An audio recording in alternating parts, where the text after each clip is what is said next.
প্রথমেই বলে রাখি, আমি কিছু মানুষের উদ্দেশ্যে এই ভিডিওটা বানাচ্ছি, প্লিজ কেউ পার্সোনাল নেবেন না। দেখুন, আমার চারপাশে এমন অনেক মানুষ আছে জানেন, যে আমার পেছনে সমালোচনা করে, আমার দোষ গুণ নিয়ে আলোচনা করে।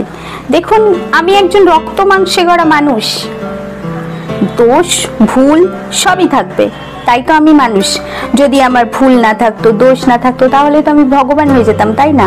তার জন্যই আপনাদের কাছে যারা আমাকে নিয়ে আলোচনা করেন, বিশেষ করে আমার দোষগুলো নিয়ে, ভুলগুলো নিয়ে, প্লিজ তারা আমাকে বাদ দিয়ে লোকের সাথে সেই আলোচনাটা না করে আমার সাথে করুন।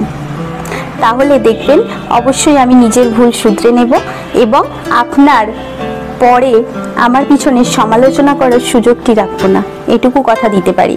দেখুন, আপনারা কখনো এটা ভুলে যাবেন না, আপনারা 2-5টা খারাপ কথা বলে আমার নামে হয়তো সেলফ স্যাটিসফ্যাকশন পাচ্ছেন, কিন্তু আপনার মুখ দিয়ে ওই যে খারাপ কথাগুলো, সেটাই কিন্তু ইন্ডিকেট করছে আপনি চারিত্রিক দিক দিয়ে ঠিক কিরকম।